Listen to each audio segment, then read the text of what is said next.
कुछ दिन के बाद देश का बड़ा चुनाव होने वाला है।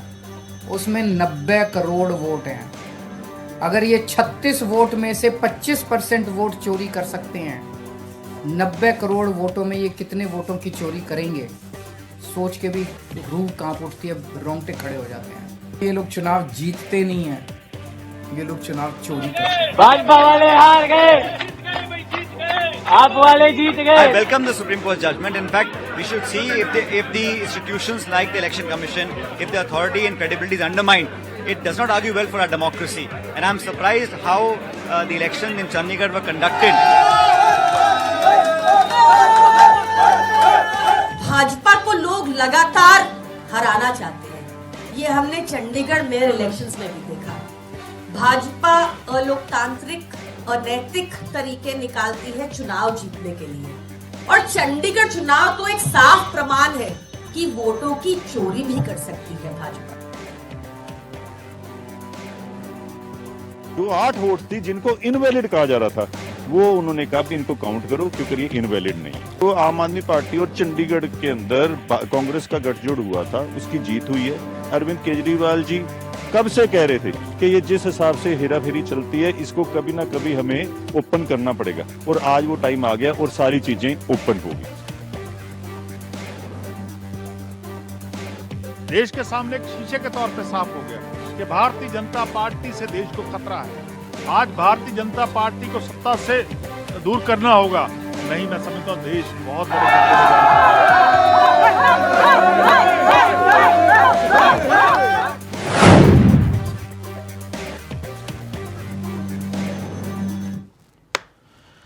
तो सुप्रीम कोर्ट ने कर दिया क्लियर, चंडीगढ़ में आपका मेयर, आम आदमी पार्टी का मेयर। चंडीगढ़ मेयर चुनाव में हुई गड़बड़ी के मामले में सुप्रीम कोर्ट में मंगलवार को नतीजों को खारिज करते हुए आम आदमी पार्टी उम्मीदवार कुलदीप कुमार को मेयर का चेहरा घोषित कर दिया, विजयी घोषित कर दिया। सुनवाई के दौरान चीफ जस्टिस ने रिटर्निंग ऑफिसर ने जो अमान्य घोषित किए थे, जो वोट थे उसे अमान्य घोषित किया है। जो 8 वोट उनको मान्य करार देने का निर्देश दे दिया, यानी जो रिटर्निंग ऑफिसर ने कहा था ये अमान्य है, और उन्हीं 8 वोटों के इर्द गिर्द सवाल खड़े हुए थे। लेकिन कोर्ट ने कहा कि 8 के 8 वोट मान्य है। इन सभी वोटों के बैलेट पेपर पर रिटर्निंग ऑफिसर ने क्रॉस लगाया था, जिसकी तस्वीरें हमने आपको सोमवार को भी दिखाई थी। खबर बिल्कुल साफ है। खबर यह कि सुप्रीम कोर्ट का यह ऐतिहासिक फैसला आया है, जो अब नजीर बन रहा है। खबर नंबर 1 साफ है, सुप्रीम कोर्ट का यह ऐतिहासिक फैसला है। खबर नंबर 2 यह है कि चंडीगढ़ में आप कैंडिडेट, आम आदमी पार्टी के कैंडिडेट अब मेयर होंगे। पिक्चर बाकी है, बताएंगे कैसे। खबर नंबर 3, 8 अवैध घोषित किए गए वोट आपके जो थे वो वैध हैं। खबर नंबर 4, दोबारा चुनाव का आदेश देने से भी कोर्ट ने साफ इनकार कर दिया। खबर नंबर 5, निर्वाचन अधिकारी अनिल मसीह दोषी हैं इस पूरे मामले में। अब कैसे सुप्रीम कोर्ट इस पूरे मामले को लेकर सख्त हुआ, उसे भी समझिए। साफ तौर पर सुप्रीम कोर्ट ने कह दिया कि आम आदमी पार्टी के उम्मीदवार कुलदीप कुमार विजेता हैं। 8 वोट गलत तरीके से अमान्य करार दिए गए, यह गलत हुआ।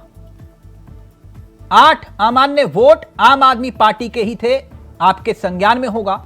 और इस पूरे मामले को लेकर दोबारा मतगणना ना करने का जिक्र भी कोर्ट ने साफ तौर पर कहा कि सिर्फ 8 वोट गिनिए और फैसला। निर्वाचन अधिकारी जो रिटर्निंग ऑफिसर अनिल मसीह इस पूरे मामले को लेकर दोषी करार दिए गए हैं। अब झूठ बोलने के लिए अनिल मसीह को नोटिस जारी हुआ और 3 हफ्ते में जनाब को जवाब देना है। कि आपने कोर्ट के सामने झूठ क्यों बोला। तो अब सवाल यह खड़ा होता है कि क्या मसीह पर गाज गिरेगी? अगर गिरी तो झूठी गवाही के लिए क्या सजा है? धारा 193, 7 साल जेल और जुर्माना, अधिकतम बता रहे हैं हम आपको। फिर धारा आती है 420 जिसमें धोखाधड़ी का मामला आता है, उसमें भी 7 साल की कैद और जुर्माना है। फिर धारा 340 आती है, उस पर नोटिस जारी हुआ है और पूछा गया है कि कार्रवाई आप पर क्यों ना की जाए, यानी अनिल मसीह फंस गए। साफ तौर पर अब सियासी लड़ाई भी हो गई है कोर्ट से बाहर। अब यह लड़ाई सियासी हो गई है क्योंकि चंडीगढ़ मेयर चुनाव में जो सुप्रीम कोर्ट ने फैसला दिया उसके बाद से बिल्कुल साफ है कि लड़ाई अब दिलचस्प हो चुकी है, क्योंकि आम आदमी पार्टी कांग्रेस ये कह रही है कि जब इतने छोटे चुनाव में इस तरह की धांधली हो सकती है तो फिर बड़े चुनाव का क्या हाल होगा। मगर उसमें भी कई पहलू हैं। पहले कुछ राजनीतिक बयान और फिर सीधा रुख करेंगे अपने मेहमानों की तरफ और समझेंगे कि आखिरकार क्या यह ट्रेलर है, पिक्चर अभी बाकी है। पिक्चर क्यों? क्योंकि वो 3 पार्षद, याद होगा आपको, जो बीजेपी के पाले में आ गए हैं। खेल अभी बाकी है, प्लान बी तैयार है। पहले ये बयान सुनिए और फिर रुख करेंगे अपने मेहमानों की तरफ। इस चुनाव में 36 वोट थे टोटल, बीजेपी के, कांग्रेस के, आम आदमी पार्टी के, अकाली दल के 35 काउंसलर और 1 मेंबर ऑफ पार्लियामेंट, 36 वोट थे। उन 36 वोट्स की काउंटिंग में बीजेपी वालों ने 8 वोट चोरी कर लिए, 25% वोट चोरी कर लिए 36 के अंदर। सोचो, अभी कुछ दिन के बाद देश का बड़ा चुनाव होने वाला है, उसमें 90 करोड़ वोट हैं। अगर ये 36 वोट में से 25% वोट चोरी कर सकते हैं, 90 करोड़ वोटों में ये कितने वोटों की चोरी करेंगे? सोच के भी रूह कांप उठती है, रोंगटे खड़े हो जाते हैं। सुनते तो थे कि बीजेपी वाले गड़बड़ करते हैं, सुनते तो थे कि बीजेपी वाले बदमाशी करते हैं, वोटों की चोरी करते हैं, कि चंडीगढ़ के चुनाव के वक्त सीसीटीवी कैमरे लगे हुए थे और सीसीटीवी कैमरों के अंदर इनका सारा का सारा रंगे हाथों ये लोग पकड़े गए, सारा इनका कुकर्म पकड़ा गया। इससे साफ जाहिर है कि कितने बड़े स्तर के ऊपर ये वोटों की चोरी करते हैं। अब बड़ा मसला ये है, पूरे देश को सोचना पड़ेगा कि अगर जनतंत्र नहीं बचेगा तो कुछ नहीं बचेगा। भाजपा को लोग लगातार हराना चाहते हैं, ये हमने चंडीगढ़ मेयर इलेक्शंस में भी देखा। भाजपा अलोकतांत्रिक, अनैतिक तरीके निकालती है चुनाव जीतने के लिए। या तो हॉर्स ट्रेडिंग करती है या ऑपरेशन लोटस करती है, और चंडीगढ़ चुनाव तो एक साफ प्रमाण है कि वोटों की चोरी भी कर सकती है भाजपा। कि हमें पूरी उम्मीद थी कि ऑनरेबल सुप्रीम कोर्ट के अंदर चीफ जस्टिस साहब ने जिस हिसाब से 5 तारीख को, उसके बाद 19 को ये फैसले की बात करी, और ये तो क्लियर था सबके आगे कि वहां पे बीजेपी ने वोट चोरी करी है और किस हिसाब से अनिल मसीह ने वोटों को काट के उसको चेंज किया है। पर आज सुप्रीम कोर्ट की मोहर लगी, जिस हिसाब से सुप्रीम कोर्ट के अंदर बात चली, हम उम्मीद कर रहे हैं, क्योंकि उन्होंने अभी टाइम दिया है, और जो 8 वोट्स थी, हाँ, जो 8 वोट्स थी जिनको इनवैलिड कहा जा रहा था, वो उन्होंने कहा भी इनको काउंट करो क्योंकि ये इनवैलिड नहीं है। भारतीय जनता पार्टी एक एक करके जितनी भी हमारी लोकतांत्रिक इंस्टीट्यूशन है उनको तबाह करती जा रही है। लगातार डेमोक्रेसी को खत्म करने का काम भारतीय जनता पार्टी कर रही है। सो मैं समझता हूं एक आज बहुत बड़ा फैसला आया। सो मैं ऑनरेबल सुप्रीम कोर्ट का धन्यवाद भी करना चाहता हूं, और दूसरी तरफ आम आदमी पार्टी के सुप्रीमो अरविंद केजरीवाल जी का धन्यवाद करना चाहता हूं, जिन्होंने डेमोक्रेसी को बचाने के लिए ये लड़ाई लगातार इतनी कठिनाइयों के बीच जारी रखी, कितनी बार उनको घेरने की कोशिश की गई, कितनी। तो आम आदमी पार्टी गदगद है कोर्ट के इस फैसले के बाद, लेकिन यह सिक्के का एक पहलू है, दूसरा पहलू भी, उसका भी जिक्र करेंगे। लेकिन उससे पहले आपको मेहमानों से रूबरू करा दें। हमारे साथ आज मेहमान जो इस कार्यक्रम का हिस्सा है, पवन गोयल साहब, बीजेपी के धुरंधर चेहरों में से एक। मुन्ना खान साहब आज काफी खुश दिखाई दे रहे हैं। साथ ही साथ शशिवीर जी हमारे साथ जुड़ गए हैं, आम आदमी पार्टी के चेहरे हैं, और परमवीर जी राजनीतिक विश्लेषक हमारे साथ इस कार्यक्रम का हिस्सा हैं। आप सभी का बहुत बहुत स्वागत है। गोयल साहब, आपसे इस चर्चा की शुरुआत करना चाहेंगे, कैसे हैं आप? बहुत बढ़िया। प्लीज। गोयल साहब, जी खेला हो गया, बिल्कुल हो गया। चोरी पकड़ी गई, किसकी चोरी पकड़ी गई जी? Returning officer. जी ऐसे पूरा बोलिए ना सर। तो आप क्या समझे? आप क्या? मैं तो कुछ भी नहीं समझा, मैं तो ये समझा कि आप रिटर्निंग ऑफिसर के लिए बोलेंगे, लेकिन आपने फिल इन द ब्लैंक्स करे तो मैंने उसको फिलअप करा दिया। अच्छा, फिल इन द ब्लैंक्स था। माफी मांगेंगे? भारतीय जनता पार्टी क्यों माफी मांगेगी? रिटर्निंग ऑफिसर की जिम्मेदारी है। सुप्रीम वोट कोर्ट की के चोरी के आरोप तो आप पर ही लगे ना। क्या भारतीय, वो जो रिटर्निंग ऑफिसर था वो भारतीय जनता पार्टी का, तो फिर आप ये कह रहे हैं? तिलक चावला जी, आपकी बातों से तो फिर ये मतलब है कि जो रिटर्निंग ऑफिसर थे वो भारतीय जनता पार्टी के थे। इस तरीके यानी से आप ये कह रहे हो कि अनिल मसीह का आपकी पार्टी से कोई लेना देना नहीं था? वो रिटर्निंग ऑफिसर तो फिर तो आपकी सुप्रीम कोर्ट पार्टी में वो कभी नहीं रहा। भारतीय जनता पार्टी का रिटर्निंग ऑफिसर से कोई लेना देना नहीं है। अनिल ना था। मसीह आपकी पार्टी के कोई सदस्य के रूप में कभी किसी पद पर नहीं रहे, आप ये कह रहे हैं? मैं कह रहा हूं कि जिस टाइम वो रिटर्निंग ऑफिसर थे उस टाइम भाजपा के पद पर नहीं थे। क्या अच्छा। वो थे? क्या वो थे रिटर्निंग ऑफिसर? आपने ही तो कहा ना सर। सुप्रीम कोर्ट ने भारतीय जनता पार्टी को फटकार नहीं लगाई है। सुप्रीम कोर्ट ने भारतीय जनता पार्टी से एक हफ्ते में रिपोर्ट पेश करने को नहीं दिया। जो 7 साल की सजा आप दिखा रहे थे वो भाजपा के लिए नहीं दिखा रहे थे, वो रिटर्निंग ऑफिसर के लिए दिखा रहे थे। दूसरी एक और बात, इस बात के साथ एक बात और जोड़ देनी चाहिए। जिस तरीके से 370, जिस तरीके से सुप्रीम कोर्ट के ऑर्डर पे ये आम आदमी पार्टी वाले और कांग्रेस वाले गदगद हो रहे हैं, उस तरीके से ये गदगद तब क्यों नहीं हुए जब 370 पे फैसला आया? ये गदगद तब क्यों नहीं हुए जब राम मंदिर पे फैसला आया? ये गदगद तब क्यों नहीं हुए जब राफेल पे फैसला आया? ये गदगद तब क्यों नहीं हुए जब जम्मू कश्मीर में लाल झंडे की जगह तिरंगा फहराया गया? ये गदगद तब क्यों नहीं हुए जब पुलवामा अटैक पे इन्होंने सवाल पूछे, आर्मी मिलिट्री नेवी? जब आप लोगों का कोई लेना देना नहीं तो आप परेशान क्यों हो रहे हैं? मैं ये बताना चाह रहा हूं कि सुप्रीम कोर्ट के ऑर्डर के फैसले को अपने हिसाब से गदगद करते हैं। मैं ये बताना चाह रहा हूं। ओके। तिलक चावला जी, आप इस बात को उससे भी तो कंपैरिजन करेंगे। अच्छा, अगर आप भारतीय जनता पार्टी के आप रिटर्निंग ऑफिसर के रिश्ते निभा रहे हैं तो वो रिश्ते नहीं क्या नहीं कहलाते नहीं, हैं फिर? वो तो सार्वजनिक है वो। लेकिन आपको क्या लगता है ये अनिल मसीह जो हैं, जी, इन जनाब का मसीहा कौन है, क्या लगता है आपको? इन जनाब का मसीहा इनका डिपार्टमेंट है। जो भी दोषी पाया जाएगा उसके खिलाफ कड़ी कार्रवाई होगी। अभी आपको पता है ना, डिपार्टमेंट 7 साल की है। सजा होगी। यानी हम आप तो ये मान कह रहे हैं कि लेते हैं। अनिल मसीह ने किसी ना किसी कहने पर, किसी के कहने पर ही तो ये सब कुछ किया होगा कि नहीं? ये तो वो बताएंगे, वो उसका नाम क्या खुलासा करेंगे। जैसे माननीय अरविंद केजरीवाल जी शीला दीक्षित के खिलाफ 370 पन्नों की पेज की लिस्ट ले लेके घूमते थे, ये तो ये मसीह अनिल नहीं मसीह साहब नहीं, बताएंगे कि कितने पन्नों की लिस्ट है। जैसे कहा जा रहा है कि वो तो मसीह तो सिर्फ एक मोहरा है, जी मसीह का मसीहा कोई और है। बिल्कुल ठीक कहा आपने। जिस कौन तरीके से है? कांग्रेस, एक सेकंड और जिस तरीके से कांग्रेस पार्टी कहती थी कि आम आदमी पार्टी भारतीय जनता पार्टी की अनिल टीम है। मसीह ने 8 वोट किसी ना किसी के कहने पर तो अवैध घोषित किए होंगे ना। मेरा सवाल वही है। ये छोड़ दीजिए तो अनिल मसीह दोषी है या नहीं है, वो कोर्ट तय करेगा, लेकिन किसी ना किसी के इशारे पर तो उसने वोट को क्रॉस किया होगा, अवैध बिल्कुल घोषित ठीक किए है। होंगे। तो वो कौन है बिल्कुल अनिल ठीक। मसीह? क्या इस मामले की जांच होनी चाहिए कि नहीं? मुद्दे पर आइए ना सर। बिल्कुल बिल्कुल होनी चाहिए। मैं तो कह रहा हूं कि जो दोषी पाया जाए उसके खिलाफ सजा भी होनी चाहिए। हाँ। जो आपने 420 की धाराएं बताई वो बिल्कुल लगनी चाहिए। जो 7 साल की सजा है वो बिल्कुल लगनी चाहिए। वो भारतीय जनता, आप बार बार ये क्यों कहना चाह रहे हैं कि वो भारतीय जनता पार्टी के कार्यकर्ता है? अजीब बात है। फिर तो मैं ये जितने नहीं भी कहना फैसले चाह रहा, हैं- मैं ये कहना तो चाह रहा एक हूँ सेकंड, 8 एक वोट सेकंड। किसके कहने पर अवैध घोषित किए? आप नाराज क्यों हो रहे हैं? मैं तो सिर्फ मैं यही नाराज जानना नहीं चाह हो रहा रहा। था। किसी मैं ना नाराज किसी नहीं के हो कहने पर तो 8 अवैध घोषित किए ना वोट, और कोर्ट तो ने ये माना तो- कि वो गलत थे।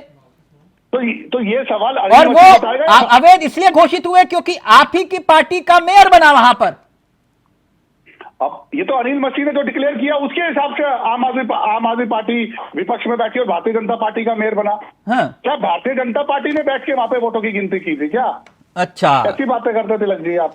ओके, अभी तो मैं क्राइनोलॉजी पर भी आऊंगा, लेकिन उससे बिल्कुल पहले शशिवीर जी खुश तो बहुत दिखाई दे रहे हैं आप। वो कह रहे हैं कि हमारा तो कोई लेना देना नहीं, आप लोग बेवजह हमें घसीट रहे हैं। बीजेपी की आदत हो चुकी है कि हर बार मुद्दे को डाइवर्ट करना, जो सवाल पूछना उसको दूसरी साइड पे लेके जाना, क्योंकि ये चीज बिल्कुल क्लियर है। जिस तरीके से माननीय सुप्रीम कोर्ट ने इंटरवीन किया और सुप्रीम कोर्ट ने बताया कि किस तरीके से जो 8 वोट है इनवैलिड की गई और वो वैलिड है, और वैलिड करने के बाद काउंटिंग, क्योंकि ये इन्होंने एक और षड्यंत्र रचा था। कुछ दिन पहले इन्होंने जो चंडीगढ़ के मेयर थे उनसे इस्तीफा ले लिया ताकि फ्रेश इलेक्शन हो, और फ्रेश इलेक्शन में क्या करना चाहते थे, जो बीजेपी चाहती थी, बीजेपी करती क्या है, बीजेपी टाइम बाय करना चाहती है हमेशा। ये वही रिटर्निंग ऑफिसर थे जो थोड़ी देर पहले बीमार पड़ चुके थे और आज सुप्रीम कोर्ट की जो सीढ़ियां थी भाग भाग के चढ़ रहे थे क्योंकि उनके पीछे मीडिया सवाल पूछ रहा था। नहीं, मैं तो बीमारी के पीछे की असली वजह भी अभी डिस्कस करेंगे हम, लेकिन ये तो बताइए अभी पिक्चर बाकी है शशि जी। वो जो 3 पार्षद जो आपके थे वो बीजेपी में जा चुके हैं, तो खेला तो अभी बाकी है। प्लान बी, चाहे प्लान सी, चाहे प्लान डी, क्योंकि आम आदमी पार्टी हर बार बीजेपी को आईना दिखाएगी और लोकतंत्र को बचाने के लिए लड़ाई हमारे जिम्मे लगी है। चाहे वो अरविंद केजरीवाल जी ने लगातार इसको चुनौती दी है, बीजेपी घबराई हुई है, इससे कोई बात नहीं है। दूसरा, अगर इसका कानूनी पक्ष देखेंगे, इनको 2/3 मेजोरिटी चाहिए होगी नो कॉन्फिडेंस मोशन लाने के लिए, वो इनके पास अभी नहीं है, तो किसी तरीके का खेला भी ये नहीं कर सकते। नहीं, मैं सिर्फ एक बात आपसे जानना चाह रहा था शशिवीर जी, आज एक छोटे से चुनाव को लेकर जब नतीजे आए और आपने कहा कि देखिए लोकतंत्र की जीत हुई और पूरी व्यवस्था को आपने कटघरे में लाकर खड़ा कर दिया कि देखिए ये छोटे से चुनाव में इतनी बड़ी धांधली हो सकती है तो बड़े चुनाव में क्या होगा। ठीक, मैं आप ही के मुताबिक बात कर रहा हूं जो आप लोगों ने कहा आज, लेकिन जब यही व्यवस्था के द्वारा आप दिल्ली में कांग्रेस और बीजेपी को मात देते हैं, एक बार नहीं कई बार, तो वही तो ये व्यवस्था है। आप पंजाब में पूर्ण बहुमत के साथ सत्ता में आते हैं, यही तो वो व्यवस्था है, उसी के द्वारा तो काउंटिंग होती है। तिलक जी, पहली बात तो चुनावों में मात देना वो अलग बात है, वो लोगों का मत है, वो किसी को भी आएगा।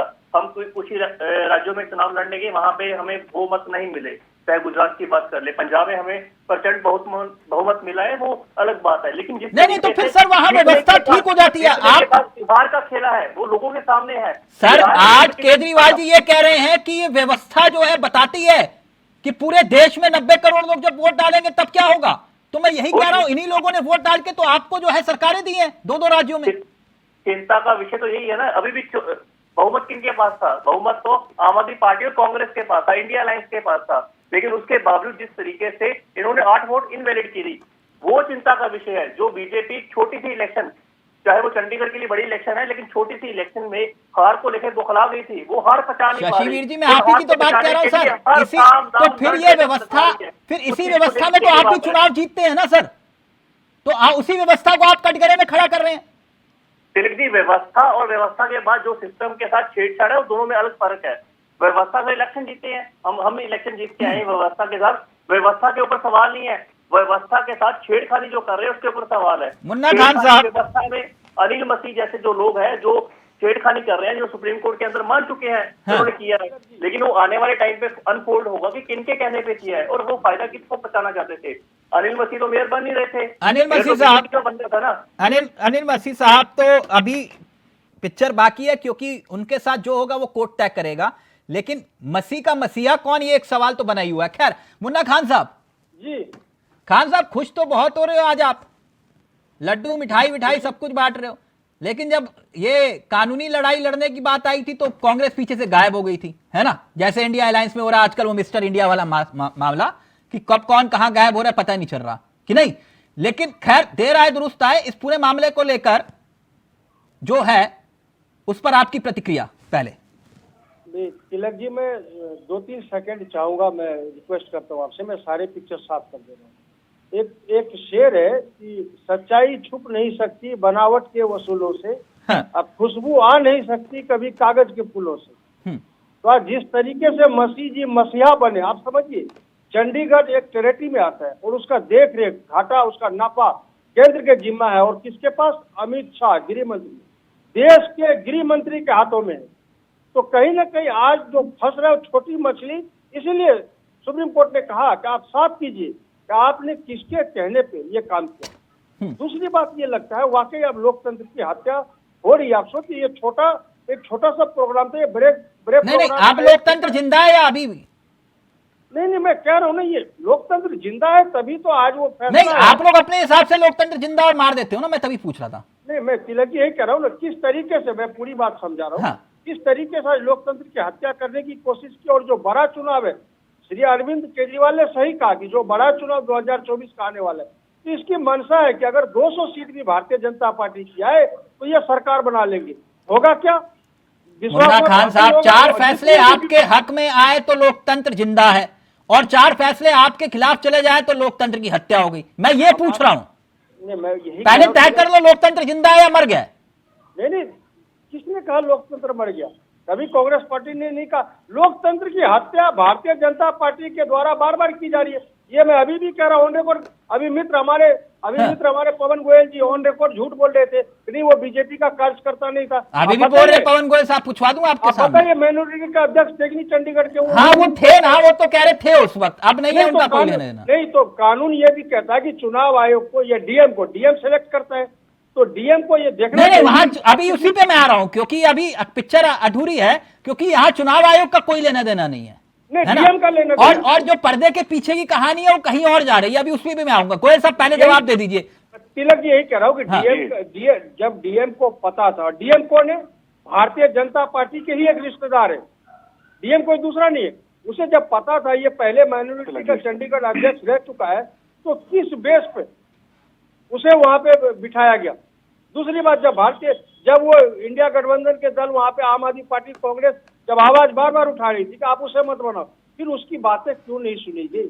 क्योंकि चोर के दाढ़ी में तिनका। ठीक, और पवन इसके गोयल साहब पास तो एक पहलू है। जवाब दीजिए जल्दी से, फिर आ रहा हूं परमवीर जी आपके पास। इनके पास देखिए, धाराएं वो भारतीय जनता जितना पार्टी के बड़ा चोर, कार्यकर्ता उतना बड़ा थे, चौकीदार। आज वो रिटर्निंग ऑफिसर है। आपके जो सबसे बड़ा इस तरीके से तो यशवंत सिन्हा भी भारतीय जनता पार्टी के थे, फिर कांग्रेस ने अपना उम्मीदवार क्यों बनाया था राष्ट्रपति? तो इसकी धारणा नवजोत सिंह सिद्धू भी भारतीय जनता पार्टी के थे, फिर इन्होंने क्यों अपना कांग्रेस पंजाब से दे दिया था? ये भी कोई बात हुई?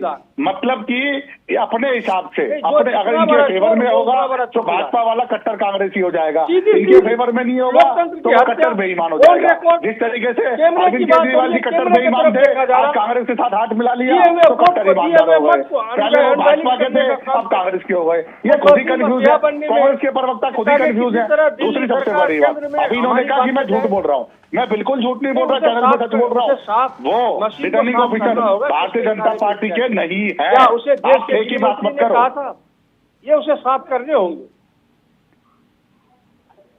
जी। पवन गोयल साहब कह रहे हैं हमारा कोई लेना देना नहीं, हमारे नहीं थे वो। खैर एक तो मिनट, यशवंत सिन्हा की भी बात कीजिए, नवजोत सिंह सिद्धू की भी बात कीजिए, वो भी तो भारतीय जनता पार्टी के थे। नहीं आप तो दुनिया की सबसे बड़ी पार्टी है ना सर, आपका तो कोई भी कार्यकर्ता हो सकता है कि नहीं? पवन गोयल साहब अभी आ रहा हूं, एक मिनट उस पे। परमवीर जी, मुन्ना खान साहब कह रहे हैं आज लोकतंत्र जिंदा मतलब जिंदा है, लोकतंत्र की हत्या नहीं हुई। अब इस पूरे के पूरे छोटा चुनाव बड़ा धमाका, इसका बड़ा सियासी संदेश होगा क्या? विपक्ष अब इसे मुद्दा बनाएगा, ये तो साफ है। जी हाँ तिलक जी, पहले तो शुभकामनाएं सब लोगों को कि अभी हमारा लोकतंत्र जिंदा है, हमारी जुडिशरी बायस नहीं है, भाजपा के लोग सब जगह नहीं बैठ गए हैं। आज अच्छी लगा, दिल को सुकून मिला मेरे भी। और गुलजार साहब की दो लाइनें बहुत सटीक बैठेंगी यहाँ पर आज। मदारी मुझे खुदा लगा जब मैं छोटा था, मदारी मुझे खुदा लगा जब मैं छोटा था, खुदा अब मुझे मदारी लगता है जब देखता हूँ उसके तमाचे। तो ये जो चल रहा है तमाशा देख के तो समझ के बाहर है, लेकिन कानून के हाथ लंबे होते हैं। फिल्मों में सुना था, देख भी लिया, कानून के हाथ सच में बहुत लंबे होते हैं और अच्छी बात है। और निजाम बनना चाहिए कि किस तरीके से अगर कोई छेड़छाड़ करता है कानून के साथ में तो उसका क्या होने वाला है। दूसरा बात, लेकिन केजरीवाल जी कह रहे हैं कि जब छोटे चुनाव में ये हाल हो सकता है तो फिर तब तिलक जी देखिए, केजरीवाल जी क्या उनकी जो शूट एंड स्कूट की पॉलिसी है कि हमला करो भागो, उन्होंने तो पंजाब में मजीठिया और बहुत से लोगों को ड्रग पैडलर, ड्रग माफिया तक बोला, फिर वहां से माफी मांगी। स्वर्गीय अरुण जेटली जी से मसला था, वहां भी माफी मांगी। तो वो सीरियसली लेने वाली बात नहीं होती है। वो उसी कांग्रेस के साथ में जिसे वो शीला दीक्षित जी को अनाथ के नाम बोलते थे, तो वो सीरियसली लेने वाली बात नहीं है। आप कह रहे हो सीरियसली तो कोर्ट ने ले लिया। सर कोर्ट ने अनिल बद्री की जो उन्होंने मक्कारी करी है उसको सीरियसली लिया है, लेकिन कोर्ट ने कभी ये तो नहीं कहा था, जैसे कभी फैसला उलट आता है किसी और तरफ से तो एकदम से यही कोर्ट बायस्ड हो जाती है, एकदम से चुनाव आयोग बायस्ड है। नहीं, मुन्ना खान साहब कह रहे हैं अब वो वाला मामला नहीं है, पहले बोला करते थे हम। हाँ, वो ऐसा हो सकता है। सब देखिए, मौसम बदल रहा है, सर्दी से गर्मी आ रही है तो कपड़े बदल लिए जाएंगे, कोई बड़ी बात नहीं है। लेकिन कोर्ट की जो बात आज टिप्पणी है वो स्वागत योग्य है, बहुत अच्छी ऑर्डर आया है। नहीं, आप चित भी मेरी और पट भी मेरी वाली बात करो परमवीर जी। आप दूसरी तरफ ये कह रहे हो कि केजरीवाल जी की आदत है हिट एंड रन, झूठ बोलो और भाग जाओ वाली, और दूसरी तरफ आप कह रहे हो कि कोर्ट के फैसले का स्वागत करना चाहिए। सब कोर्ट के फैसले का स्वागत तो करना चाहिए, क्योंकि देखिए चोरी पकड़ी गई है साहब। देखिए हाँ। टेक्निकल उसमें भी देखे, चोरी करी, कैमरा के ऊपर करी, वो पकड़ी गई और दोषी को अब आगे की सजा भी मिलेगी। तो ये तो कोर्ट का बहुत अच्छा वो है। लेकिन जो बार बार या राजनीति को आप डेमोक्रेसी से मतलब डेमोक्रेसी का पार्ट राजनीति है। ठीक, शशिवीर जी रिएक्ट करना चाह रहे हैं, फिर उसके बाद मुन्ना खान और पवन जी आपके पास आ रहा हूं। बोलिए शशिवीर जी। वो ये कह रहे हैं कि बार बार इसी व्यवस्था को कटघरे में खड़ा करते हो और यही व्यवस्था आपको चुनाव भी जिता देती है। तिलक जी, मैं वो चीज डिफरेंशिएट कर रहा हूँ। व्यवस्था चुनाव जिताने का अलग है, जिस तरीके से धोखाधड़ी व्यवस्था के साथ करना वो अलग है। कोर्ट ने व्यवस्था के ऊपर सवाल नहीं खड़ा किया, व्यवस्था के अंदर अनिल मसीह जैसे जो अधिकारी है उनके ऊपर सवाल खड़ा किया। जो सर कोर्ट ने व्यवस्था पर नहीं, लेकिन आपने पूरी व्यवस्था पर सवाल खड़ा किया, मैं उसकी बात कर रहा हूँ, आपके सबसे बड़े नेता ने। हमने व्यवस्था के ऊपर नहीं, बीजेपी की नीयत के ऊपर सवाल खड़ा किया है। जो चंडीगढ़ जैसे छोटे इलेक्शन में इतना बड़ी हरकत कर सकते हैं लोकतंत्र की हत्या करने के लिए, शरेआम कैमरा के सामने वो कर रहे हैं। अगर सपोज करो आज वो वीडियो ना होती तो किसी ने यकीन ही नहीं करना था क्या हुआ वहां के ऊपर। ये वीडियो के कारण बच गए। जिस तरीके से नेक्स्ट इलेक्शन आने वाली है 2024 की, उसके अंदर वो खर्चा तो रहेगा ना, वो चिंता तो रहेगी। परमवीर जी, आम आदमी पार्टी की चिंतावादी है, वो छोटी सी हार नहीं बचा पा रही बीजेपी, तो बड़ी इलेक्शन की हार कैसे बचाएगी? और इनकी हार आने वाले समय में बिल्कुल तय है, वो देखने नहीं तो फिर सर आप दिल्ली भी जीतते हैं ना, आप दिल्ली भी जीतते हैं ना, लगातार जीतते हैं, तो फिर ये वहां धांधली क्यों नहीं कर पाते? आप पंजाब जीतते हैं, वहां धांधली क्यों नहीं कर पाते? ये यही सब सवाल था। मैंने सवाल व्यवस्था के ऊपर, धांधली के ऊपर, जब जो एक धांधली सामने निकल के आ रही है, जो पूरा देश देख रहा है, जिसके ऊपर वीडियो सामने आ रही धांधली के ऊपर, परमवीर जी क्विक रिएक्शन उसके ऊपर बीजेपी एक्सप्लेन कर रही है। जो मैं समझ पा रहा हूँ, आम आदमी पार्टी के प्रवक्ता बोलना चाह रहे हैं कि वो व्यवस्था जो ईवीएम को, उस पर विश्वास नहीं करते हैं। अभी आप देखिए, हमने देखा बैलेट पेपर के ऊपर चुनाव होने से क्या हाल हो सकता है। और ये नया काम नहीं है, बिहार में, यूपी में, बहुत सारे पूरे भारत में जब बैलेट पेपर से वोटिंग होती तो इस तरीके से हथकंडे अपनाए जाते थे। बैलेट बॉक्स के अंदर ही इंक डाल दी जाती थी।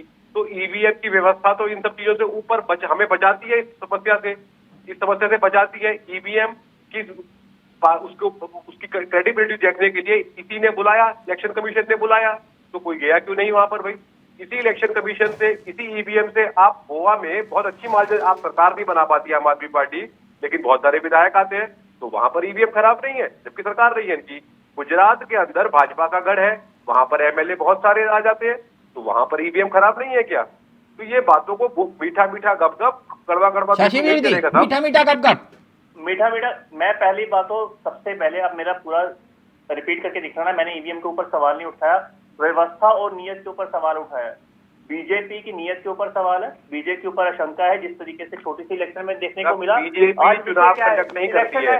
चंडीगढ़ इलेक्शन के ऊपर मेरे को ये जो बैठे हैं विशेषज्ञ, वो किस तरीके से बीजेपी को डिफेंड करने की कोशिश कर रहे हैं। अब आप जैसा मर्जी सर्टिफिकेट मेरे घर पे पूरे करा सकते हैं, बीजेपी को डिफेंड नहीं कर रहे सर। बीजेपी चुनाव कंडक्ट नहीं कराती है, चुनाव आयोग चुनाव कंडक्ट करता है। लोकतंत्र की हत्या हुई उसको नकार नहीं सकते। अभी देखिए 2 मिनट में ही आप आ गए लोकतंत्र की हत्या पर, 2 मिनट में ही आप लोकतंत्र की हत्या पर आ गए। अभी थोड़ी देर पहले आप ही बोल रहे थे कि लोकतंत्र जीवित है। वो किनके कहने पे कर रहा है?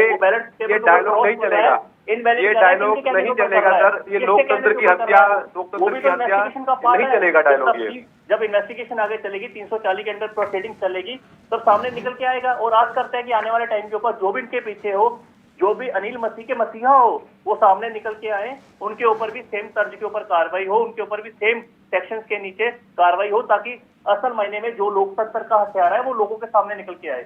इस तरीके से आप अपनी ही क्रेडिबिलिटी खोते हैं। कोई आदमी आपके सहमत ना हो, आप लगातार एक ही लाइन में बोलते रहेंगे, कोई आदमी आपसे सहमत नहीं है, तो वो बीजेपी का मेंबर है क्या? धक्का देने को लोगों को बीजेपी में क्यों भेज रहे हैं आप? एक बात तो बताएं सर, एक बात बीजेपी के पार्टी का ऑफिस नहीं है, बोलने दीजिए सर। लोकतंत्र की हत्या हो रही है यहाँ पर भी सर, लोकतंत्र की हत्या मत कीजिए। मैं तो बीजेपी के खिलाफ बोल रहा हूँ सर, मैंने आपके खिलाफ नहीं बोला। मैं आप मेरे खिलाफ बोलिए सर, आप लोकतंत्र की हत्या मत कीजिए, आप मेरे खिलाफ बोलिए, लेकिन अगर मैं आपके हित की बात नहीं बोलूंगा तो आप धक्का देके मुझे बीजेपी में मत घुसाइए। कोशिश कर रहे हो, मैं आपका ही नुकसान करेगा सब। अगर मैं आपके फेवर में नहीं हूँ तो मुझे धक्का देके बीजेपी में मत घुसाइए। लोकतंत्र की हत्या हो वो आप देखिए, लोकतंत्र की हत्या तो किसी को बोलने से तब भी होती है। अगर वो छिपा पाते तो अगर छिपा लेते, आप मेरे को बात बोलने ही नहीं देंगे तो लोकतंत्र की हत्या तो आप ही कर रहे हैं अभी। यही लोकतंत्र की हत्या नहीं है क्या साहब? एक्शन आने वाले टाइम के ऊपर सामने निकल के आएगा। नहीं, एक मिनट डॉक्टर परमवीर जी, मसला लोकतंत्र की हत्या या लोकतंत्र जिंदा है ना, लेकिन ये हिंदुस्तान है, लोकतंत्र जिंदाबाद था, जिंदाबाद है और जिंदाबाद रहेगा, है ना? जी। वो तब भी जब इमरजेंसी लगाई गई थी देश में, तब भी, जी है ना मुन्ना खान साहब, कि नहीं? और आज भी लोकतंत्र किसी पार्टी की प्रॉपर्टी थोड़ी ना है। तिलक जी, मेरी बात पूरी नहीं होने दी आम आदमी पार्टी प्रवक्ता ने। एक मिनट सर, एक मिनट जरा मैं एक और सिक्के के दूसरे पहलू पर आ जाऊं। लेकिन मुन्ना खान साहब जल्दी से अपनी बात रखिए, फिर पवन गोयल साहब को पूरा वक्त, जल्दी बोलिए, क्या बोलना चाह रहे हैं आप? देखिए तिलक जी, हम लोग तो गांव से, गांव में एक कहावत है, हाँ 29 दिन चोरी होगी, 30वें दिन पकड़े जाओगे। तो 29 दिन चोर का, 30वां दिन साहूकार का। तो आज जो दिन है वो साहूकार का है, चोरों का नहीं है, इसीलिए चोर सर झुका के बैठे। अच्छा, सवाल ये है कि चोरी करते हुए पकड़े जाओगे तो शर्मिंदगी महसूस करनी चाहिए, लेकिन बेशर्मों को शर्म तो है कि आती नहीं।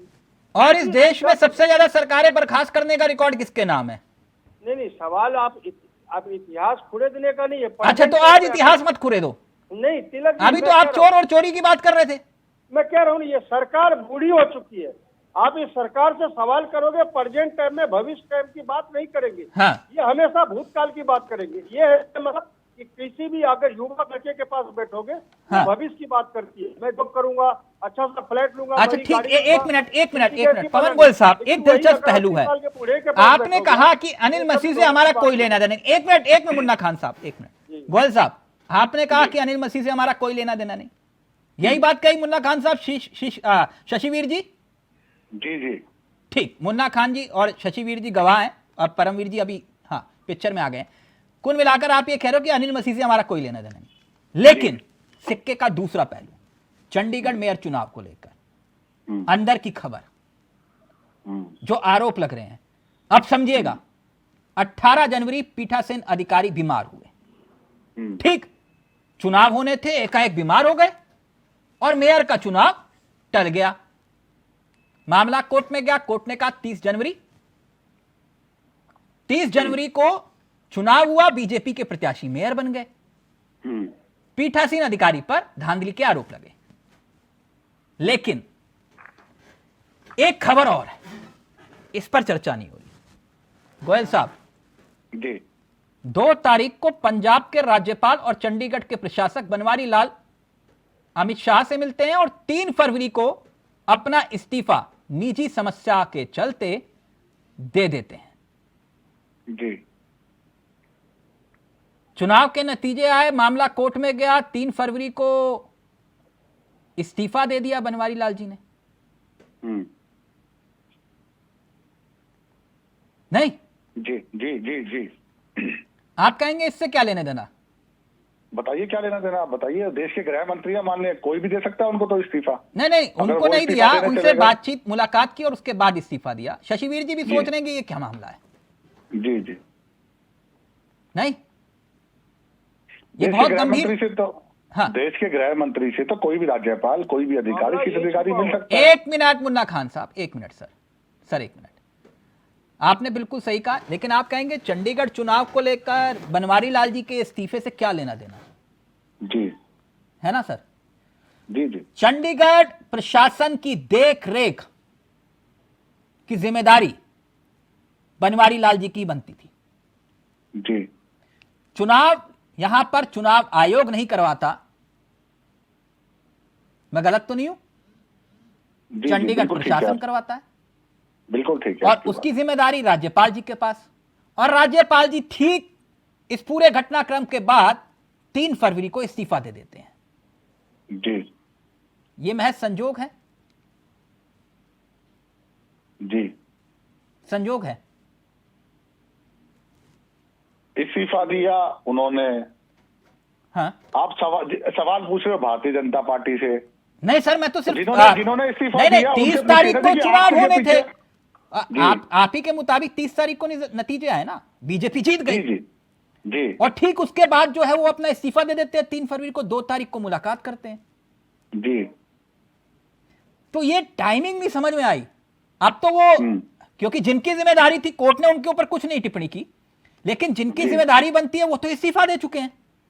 नहीं पवन गोयल जिस साहब, तरीके से मैं जवाब दे रहा हूं, जिस तरीके से आप ये सारे सवाल निशान भाजपा के कटघरे पर लगा रहे हो, तो आप ये भी लगा दो 4100 में से बीजेपी के 1500 विधायक क्यों है, एक भी नहीं होना चाहिए। आप ये भी लगा दो 36 में से 12 राज्य में मुख्यमंत्री है, ये भी नहीं होने चाहिए। भारत के प्रधानमंत्री भी भाजपा के नहीं होने चाहिए। जब आपको सवाल ही उठाने हैं, उत्तर प्रदेश के योगी सरकार पे भी उठा दीजिए। पवन गोयल, अरे उसका भारतीय जनता पवन पार्टी गोयल से लेना साहब, देना मेरे है। सवाल से इतनी दिक्कत क्यों हो जाती है? सवाल ही तो पूछ रहा हूं। मैं सवाल का उत्तर ही दे रहा हूँ। हाँ तो सवाल का उत्तर दीजिए ना। आप फिर ये क्यों कह रहे हैं कि भैया ये हो जाता तो वो हो जाता? ये सवाल है, सवाल का उत्तर दे दीजिए। आप इतना नाराज हो रहे हैं। बिल्कुल ठीक है, मैं नाराज नहीं हूं, मेरा स्टाइल ही ऐसा है बात करने का जो आपको नाराजगी लग रही है। मैं ये कहना चाह रहा हूं, भारतीय जनता पार्टी को आप कटघरे में खड़ा कर रहे हो, लेकिन आपके पास प्रूफ कोई भी नहीं है। तो सर आपने मेयर पद से इस्तीफा क्यों दे दिया था फिर? प्रूफ अगर आप सही थे तो मेयर पद से इस्तीफा क्यों दिया? क्या मतलब हुआ इस बात का, आप बताइए। मैं वही तो पूछ रहा हूं, आप तो सही थे ना, तो आपने इस्तीफा क्यों दे दिया फिर? जब कोर्ट का आदेश आएगा तो हम 370 की तरह सवाल नहीं पूछेंगे। हम सर राम मंदिर की तरह 370 सवाल की बात नहीं कर रहा, कोर्ट ने तो फैसला ही नहीं दिया मैं कोर्ट की बात कर था, रहा हूं। आपने तो इस्तीफा दे दिया। बिल्कुल दे दिया इस्तीफा। तो वही तो पूछ रहा हूं, क्यों दिया? आप तो अपनी जगह सही थे ना। जवाब दे रहा हूं जी। देश की जांच एजेंसी, देश की सुरक्षा एजेंसी, देश के निचली अदालत, सर्वोच्च अदालत, देश की कानून व्यवस्था, हाँ। हम सब पर विश्वास उठाते हैं, विश्वास मानते हैं। मतलब इनकी नैतिकता तरह के विश्वास आधार पे उठाते नहीं इस्तीफा हैं। दिया आपने?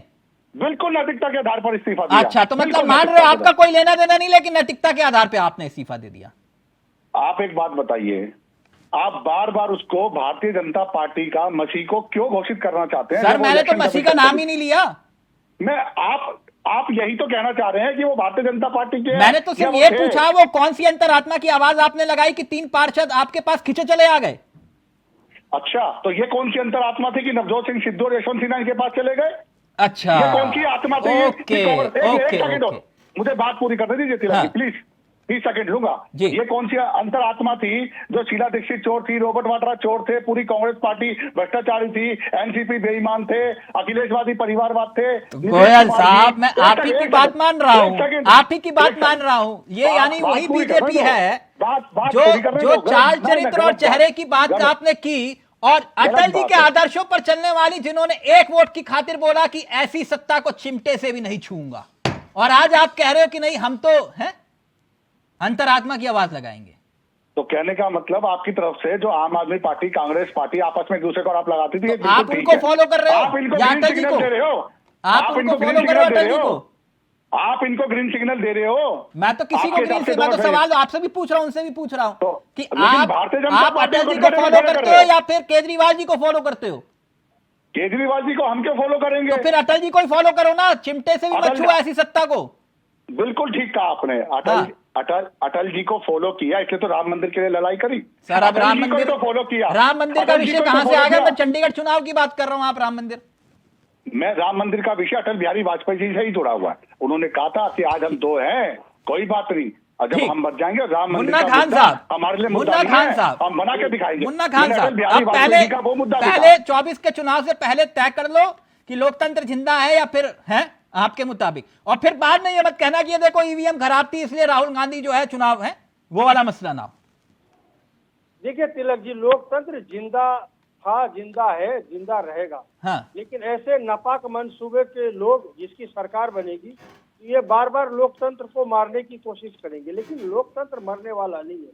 ये लोकतंत्र जो है 140 करोड़ जनता का विश्वास है और ये पूरे देश को बहुत ही। अच्छा, ये बनवारी लाल जी वाला जो मसला है, आपको लगता है कि कुछ जिम्मा तो उन्हीं का ही बनता था, राज्यपाल हैं चंडीगढ़ प्रशासक के तौर पर? देखिए मैंने कोई गलत जोड़ दिया? गोयल साहब नाराज हो गए? नहीं, आपने बहुत सही जोड़ा तिलक चावला जी। आपने जो सवाल किया वो बिल्कुल वाजिब सवाल है, चाहे कांग्रेस के लिए हो या बीजेपी के लिए हो, ये सवाल वाजिब थे। और सवाल के जवाब नहीं देना, ये हमारे पवन जी से सीखने पड़ेंगे। ये बात को बार बार ये घुमा देते इधर से उधर, तो सवाल के इनको जवाब देने चाहिए, इनको बताने चाहिए। आपने बहुत अच्छा सवाल किया कि ये जो इस्तीफा दिए बनवारी लाल जी, ये सहयोग था, प्रयोग था? ये प्रयोग था, छोटा चुनाव बड़े चुनाव के लिए प्रयोग होना था। कि क्या इस तरीके से भी हम कर सकते हैं? क्या 200 सीट आने के बाद भी हम सरकार बना सकते हैं? 200 सीट में अगर विश्वास मत हासिल होता। सर वो 400 का टारगेट लेकर चल रहे हैं, आप कह रहे हो 200 सीट। अरे मैं कह रहा हूँ 400 सीट लाओगे कहाँ से?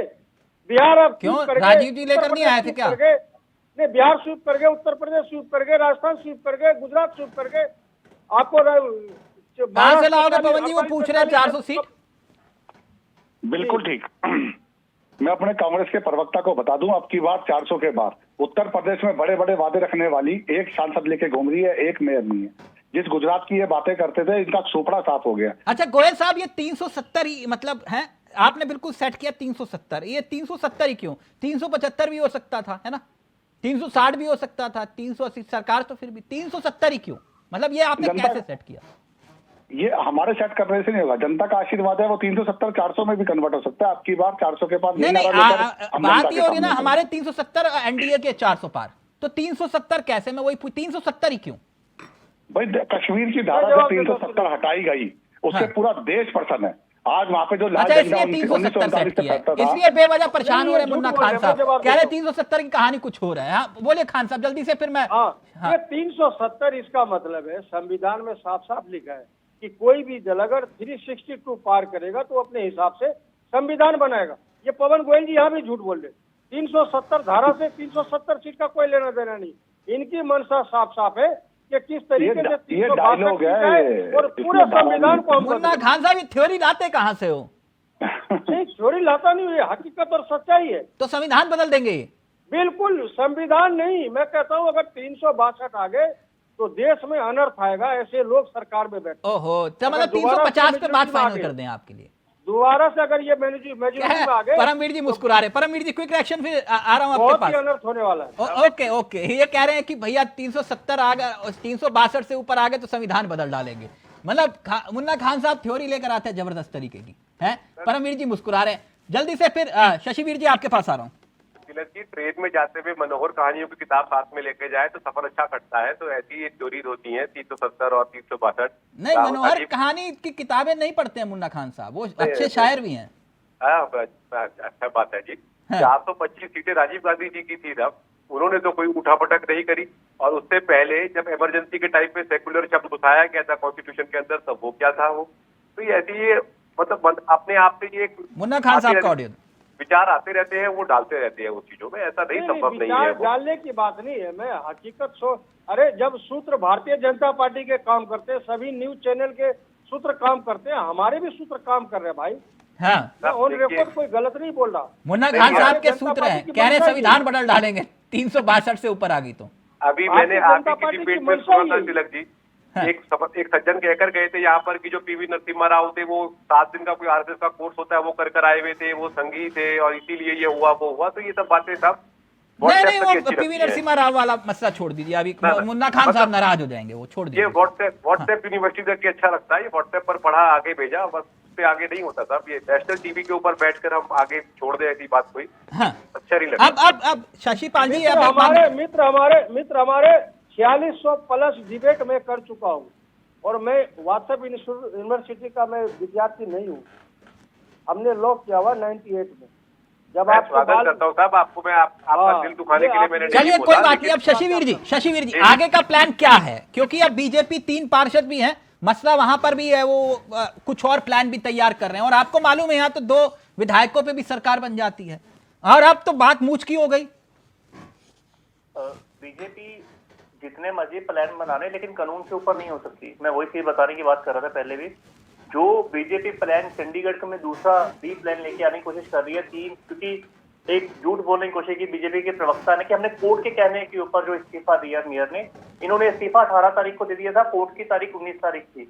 19 तारीख के बाद कोर्ट में फटकार डाली, फिर आज की तारीख पड़ी और आज कोर्ट नहीं, पवन जी कह रहे हैं नैतिकता के आधार पे दिया ना हमने। नैतिकता कोर्ट के ऑर्डर से पहले कहाँ से नैतिकता आ गई? कोर्ट की तो हियरिंग हुई नहीं थी स्टार्ट, फिर वहां कौन से नैतिकता आ गई? या तो कोर्ट के अंदर कि हम कोर्ट के डिसीजन का स्वागत करेंगे, जो भी आएगा उसको मानेंगे, और उसको मानने की वजह से जब अगर वो डिसीजन हमारे फेवर में आता तो हम दोबारा शपथ ले लेते, दोबारा उस चीज में ऊपर बैठते। लेकिन हमने उस फैसले का इंतजार किया, वो फैसला आएगा हम उसको सर पर रखेंगे। लेकिन ये लोग तो फैसला आने के बाद भी कोर्ट के ऊपर दबाव डालते हैं। नहीं, ये बीजेपी का होता है, ये तो ऐसे बोलते हैं। कर रहे थे वोटों के ऊपर काट बीट कर रहे थे, वो किसी भी कानून के दायरे के अंदर नहीं आता। वो उस चीज के ऊपर सवाल पूछेंगे और इनके अनिल मसीह वहां पे एडमिट भी कर चुके, मैंने वहां पे गलती की है। और उनके लिए एक छोटा सा ब्रेक ले रहा हूं मैं, एक मिनट सर, एक छोटा सा ब्रेक ले रहा हूं। ब्रेक के उस पार इसी सवाल के साथ आएंगे कि क्या सुप्रीम कोर्ट ने साफ कर दिया, अब इसके बाद भी पिक्चर बाकी है। एक छोटा सा ब्रेक जल्द आ रहे हैं। तो सुप्रीम कोर्ट ने किया क्लियर, चंडीगढ़ में आम आदमी पार्टी का मेयर। सीधा रुक करें मेहमानों की तरफ। परमवीर जी, इस चर्चा की शुरुआत दूसरे हिस्से की आपके साथ करना चाहूंगा।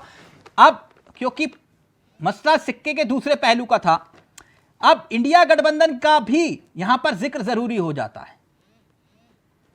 यहां से मोरल बढ़ेगा इंडिया गठबंधन का, या फिर क्योंकि बिछड़े सब बारी बारी, यूपी में भी चल रहा है घमासान, आम आदमी पार्टी पंजाब में ही पहले भगवंत मान साफ कर चुके हैं, झंडा गाड़ चुके हैं कि मैं ही लड़ूंगा, तेरा सीट आता है, पंजाबी में मैं ही लड़ूंगा, 13 सीट।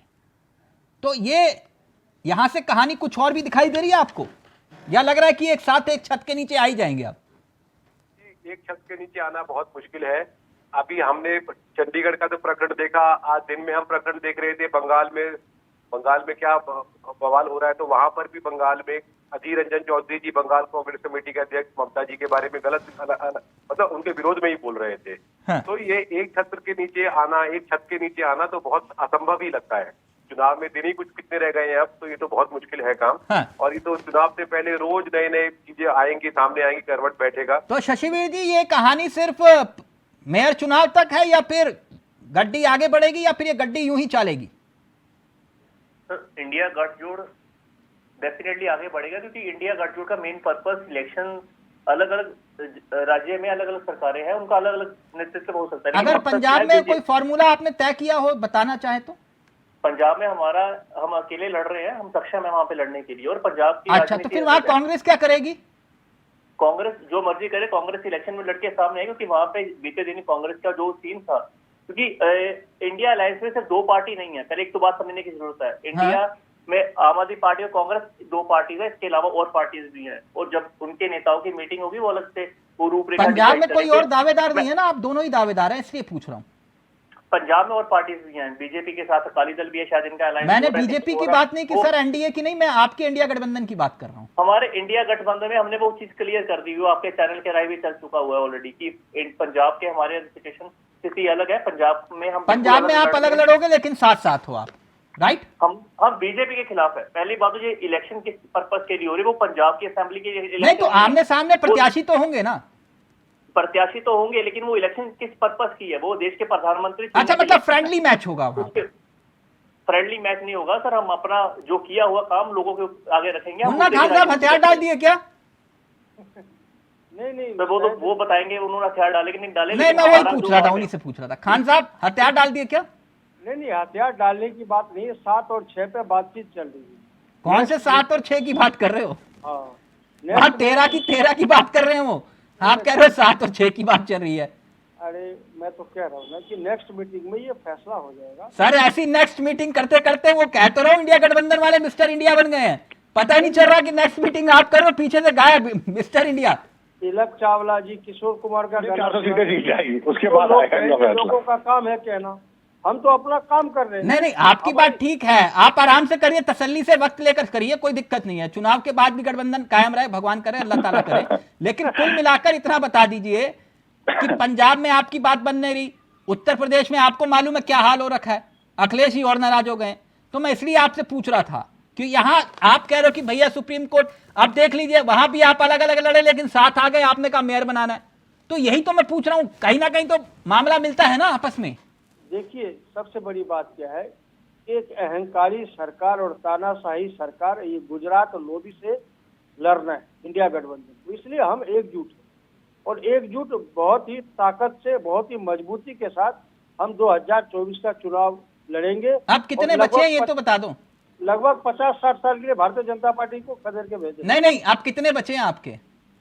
इसमें कितने बचे गठबंधन में?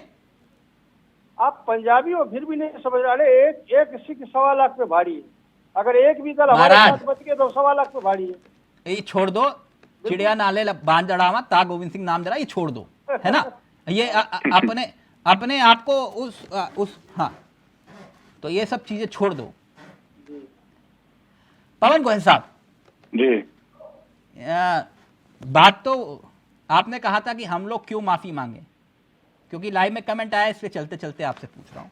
आपने शुरू में कहा कि हम लोग क्यों माफी मांगे, हमारा तो कोई लेना देना नहीं था जी। अनिल मसीह साहब से। तो फिर आप ही के पार्टी के बड़े बड़े नेताओं ने मेयर का चुनाव जीतने के बाद ट्वीट किए। पार्टी के अध्यक्ष जेपी नड्डा साहब ने भी बकायदा ट्वीट किया था, आपको याद होगा। और उन्होंने लिखा था कि बधाई हो चंडीगढ़ मेयर चुनाव जीतने के लिए, इकाई प्रधानमंत्री के नेतृत्व में केंद्र शासित प्रदेशों में रिकॉर्ड विकास हुआ है।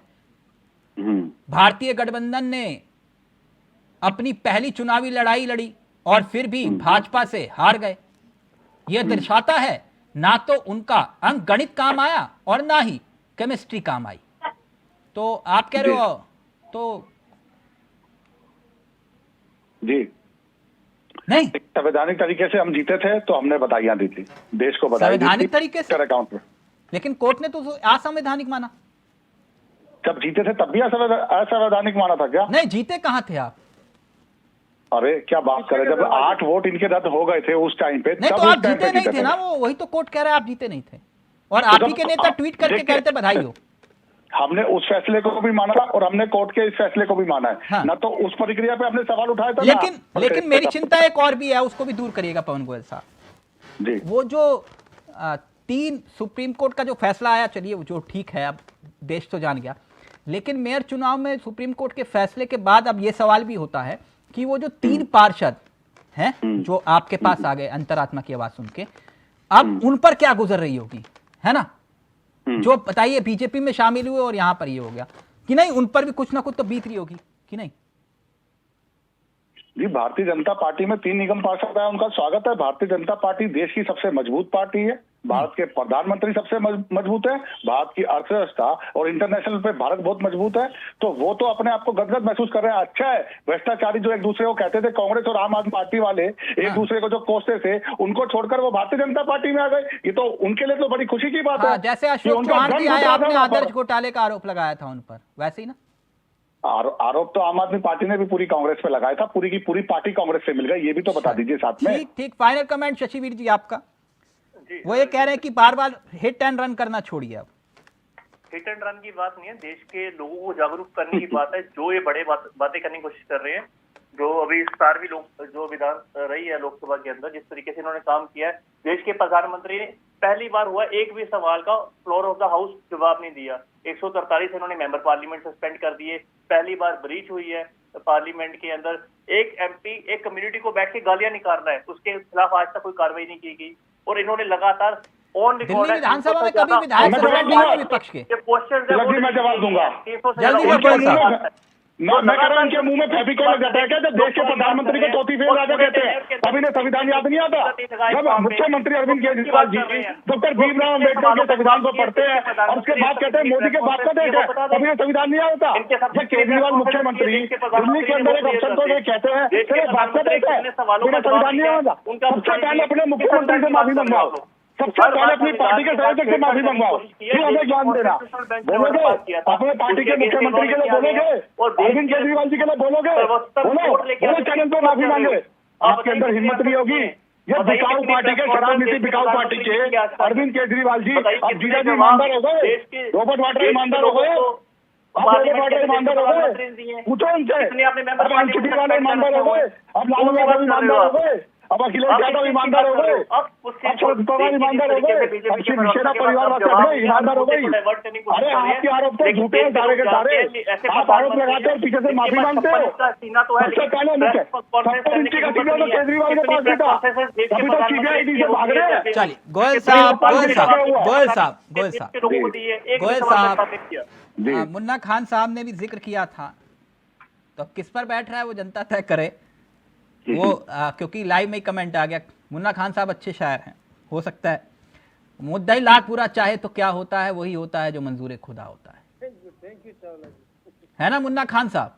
बिल्कुल बिल्कुल। नहीं जी जी बिल्कुल, ये आप पे भी बैठता है फिट? बिल्कुल बिल्कुल बिल्कुल। अच्छा पूछ तो लो आम आदमी की पार्टी के प्रवक्ता से, क्या केजरीवाल जी से माफी मांगेंगे देश के प्रधानमंत्री को चौथी फेल राजा और तेरे बाप का देश है? और जो कांग्रेस के कहते थे, एक मिनट, माफी मांगेंगे क्या? ये संविधान बना रहे हैं। बहुत गर्म था, इतना हल्का कर दिया आप लोग हैं, आपस में लड़ रहे हो, ऐसा मत करिए। नहीं, मैं तो संविधान की बात बता रहा हूँ, मैं नैतिकता की बात बता रहा हूँ। जो ज्ञान दे रहे हैं आम आदमी पार्टी के प्रवक्ता, खतरे में आ जाता, वही तो बात मुन्ना खान साहब कह रहा था। आज मुन्ना खान साहब कह रहे लोकतंत्र जिंदा हो गया, फिर कल कह देंगे देखो ये लोकतंत्र की हत्या हो गई। खैर, थैंक यू सो मच, बहुत बहुत शुक्रिया आपका गोयल साहब, आपका भी शशिवीर जी आपका भी, और साथ ही साथ मुन्ना खान साहब और परमवीर जी आपका भी बहुत बहुत शुक्रिया। तो अभी मसला यहीं खत्म नहीं होता, लड़ाई अभी बाकी है, ये तय है। नमस्कार, जय हिंद, जय भारत।